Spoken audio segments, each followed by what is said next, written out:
3월 31일 새벽 은혜 하나님께서 우리에게 주신 말씀은 사무엘상 31장 1절에서 13절의 말씀입니다. 제가 봉독하도록 하겠습니다. 블레셋 사람들이 이스라엘을 치매 이스라엘 사람들이 블레셋 사람들 앞에서 도망하여 길보아 산에서 엎드려 죽으니라. 블레셋 사람들이 사울과 그 아들들을 추격하여 사울의 아들 요나단과 아비나답과 말기수아를 죽이니라. 사울이 패전함에 활 쏘는 자가 따라잡으니 사울이 활 쏘는 자에게 중상을 입은지라. 그가 무기를 든 자에게 이르되 내 칼을 빼어 그것으로 나를 찌르라. 할례 받지 않은 자들이 와서 나를 찌르고 모욕할까 두려워하노라 하나 무기를 든 자가 심히 두려워하여 감히 행하지 아니하는지라. 이에 사울이 자기의 칼을 뽑아서 그 위에 엎드려지매 무기를 든 자가 사울의 죽음을 보고 자기도 자기 칼 위에 엎드려져서 그와 함께 죽으니라. 사울과 그 세 아들과 무기를 든 자와 모든 사람이 다 그날에 함께 죽었더라. 골짜기 저쪽에 있는 이스라엘 사람과 요단 건너 쪽에 있는 자들이 이스라엘 사람이 도망한 것과 사울과 그의 아들들이 죽었음을 보고 성읍들을 버리고 도망하며 블레셋 사람들이 이르러 거기에서 사니라. 그 이튿날 블레셋 사람들이 죽은 자를 벗기러 왔다가 사울과 그 세 아들이 길보아 산에서 죽은 것을 보고 사울의 머리를 베고 그의 갑옷을 벗기고 자기들의 신상과 백성에게 알리기 위하여 그것을 블레셋 사람들의 땅 사방에 보내고 그의 갑옷은 아스다소렛의 집에 두고 그의 시체는 벳산 성벽에 못 박음에 길랏 야베스의 주민들이 블레셋 사람들이 사울에게 행한 일을 듣고 모든 장사들이 일어나 밤새도록 달려가서 사울의 시체와 그의 아들들의 시체를 벳산 성벽에서 내려가지고 야베스에 돌아가서 거기서 불사르고 그의 뼈를 가져다가 야베스 에셀 나무 아래에 장사하고 7일 동안 금식하였더라. 아멘. 네, 오늘 본문에서 사울은 패전을 합니다. 사울 또한 같이 도망을 하는데요. 그의 아들들 요나단과 아비나답과 말기수아 세 명은 아버지를 지키다가 죽게 됩니다. 특히 요나단은요, 그의 용맹을 전에 봤잖아요.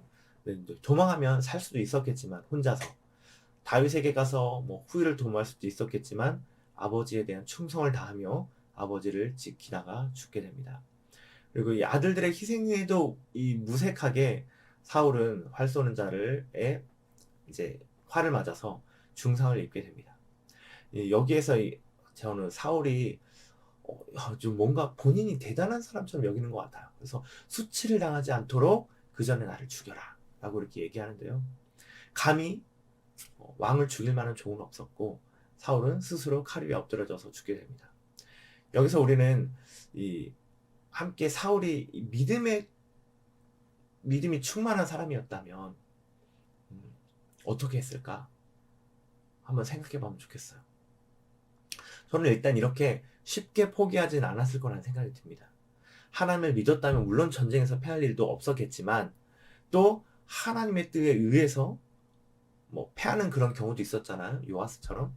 하지만 그것은 하나님이 하시는 일이고 믿는 사람으로서 해야 될 태도, 당연한 태도는 포기하지 않는 것이라는 생각이 듭니다. 근데 사울은 너무 쉽게 포기해버렸어요. 그래서 오늘 우리에게 주시는 하나님의 첫 번째 메시지는요, 포기하지 말라입니다.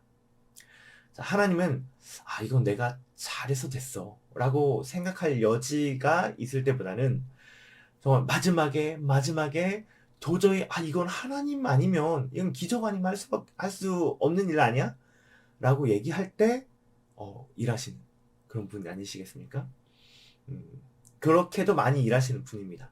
그렇기에 하나님을 믿는 사람은 우리가 어떻게 해야 됩니까?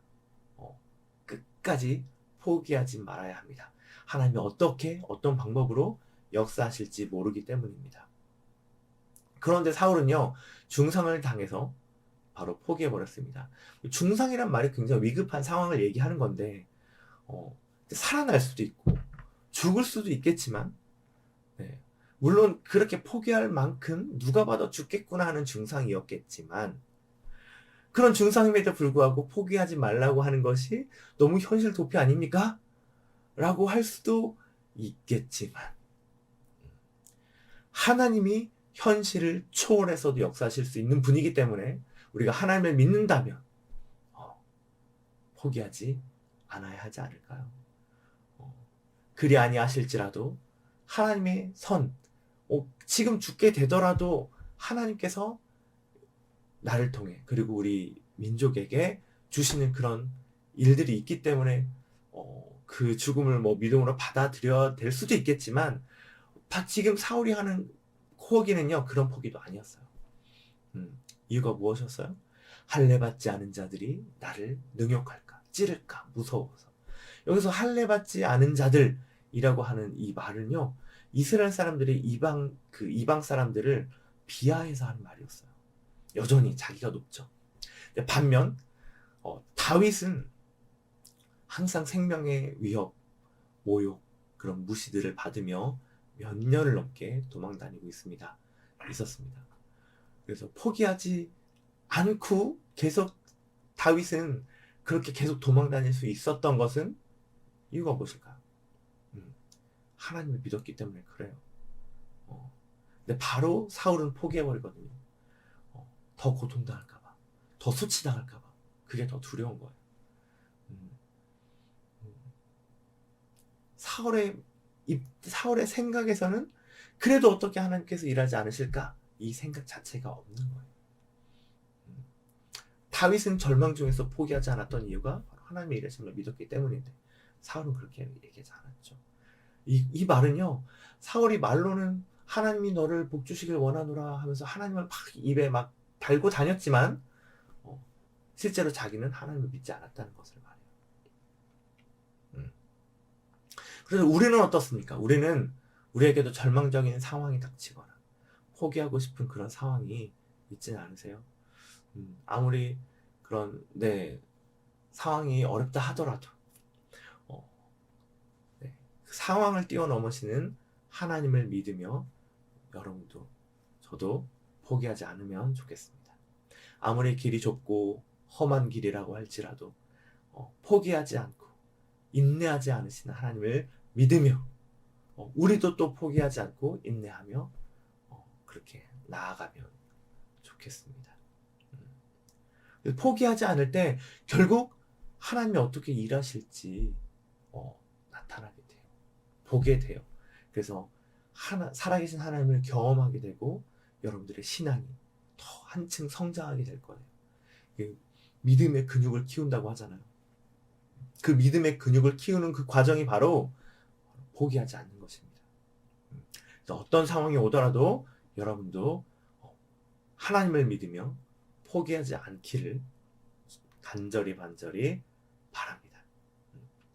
자, 그러면 그렇게 사울이 이제 포기를 하게 되니까 이제 주변 사람들도 같이 포기를 하게 되거든요. 그래서 같이 칼 위에 엎드려져서 죽게 됩니다.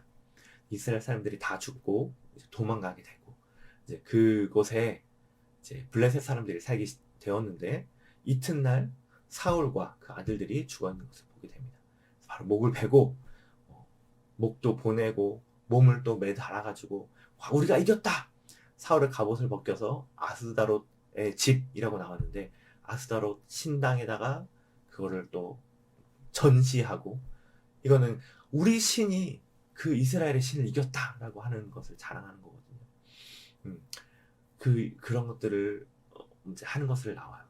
근데 그 이야기를 사울이 이렇게 죽었다는 것들을 길르앗 야베스 사람들이 듣게 되는데 그 사람들이 확 달려가가지고 사울의 몸을 가져다가 장사하고 금식하는 걸 보게 되죠. 자, 여기에서 하나님께서 우리에게 주시는 두 번째 메시지는 착하게 살자입니다. 옛날 조폭 영화 보시면 그 조직의 뒷 배경에 이런 말이 써져 있을 때가 있잖아요. 착하게 살자. 착하게 살자도 아니야. 착하게 살자. 오늘 길르앗 야베스의 모든 거민들, 지금 나오는 거민들은요 므낫세 지파예요. 그래서 요단 동편에 있었던 그 지역이거든요. 과거에 암몬족 속이 이곳으로 침략해 왔을 때 그때 사울이 이 길르앗 야베스 사람들을 도와줬어요. 그래서 구원을 받은 적이 있거든요. 이들에게 있어서 사울은 은인이었어요. 은인인 사울이 이렇게 죽고 수모를 당한다고 하니까 이 사람들의 마음이 어떻습니까? 밤새도록 하는 이 말에서 알 수 있죠. 이 사람들의 마음을. 네. 이 사람들이 사울을 되게 생각하는구나. 네, 알 수 있어요. 그래서 바로 시체를 가져오고 장사하고 7일 동안 금식하면서 애도를 합니다. 이제 므낫세 지파가 막 그렇게 막 힘 있는 지파도 아니었고, 돕는다고 해서 막 그는 세력이 되어서 지지해 주는 것도 아니었지만 사울이 온전한 선의로 길앗 야베스 사람들을 도와준 것이거든요. 근데 그것에 반응해서 길앗 야베스 사람들도 사울을 돕는 것을 보고 있죠.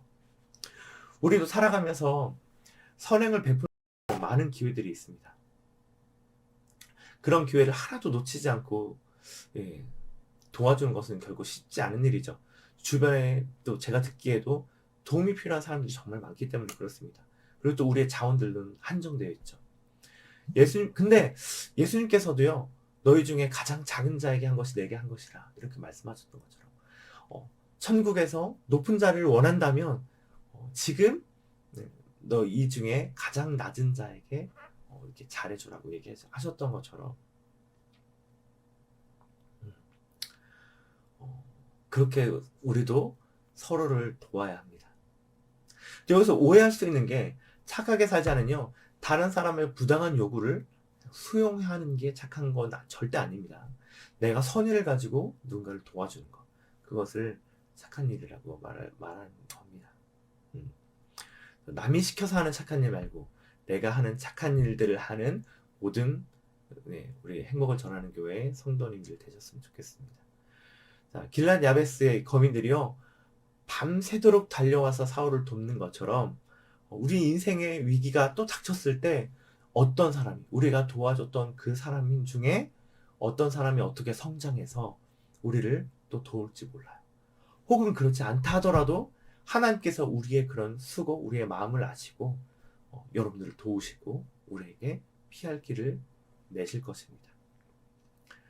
그래서 가장 중요한 게요, 우리가 그렇게 우리 지체들을 사랑할 때, 진심으로 사랑할 때 세상 사람들이 우리가 예수님의 참 제자인 것들을 알게 되고 인정하게 되고 더 많은 사람들이 하나님을 믿고 싶어 하게 될 거예요. 교회로 나오게 될 거예요.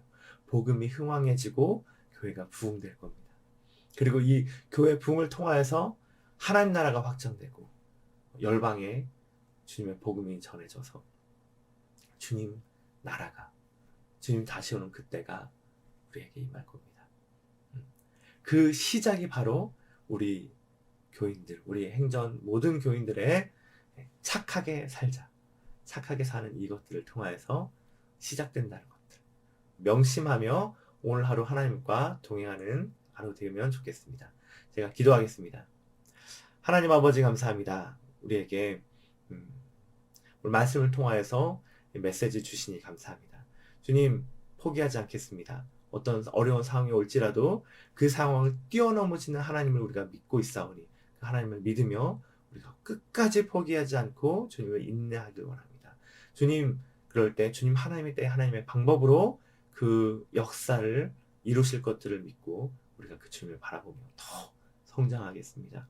그리고 주님, 우리에게 맡겨주신 영혼들 우리가 섬기는 것들을 우리가 게을리하지 않겠습니다. 착하게 살겠습니다.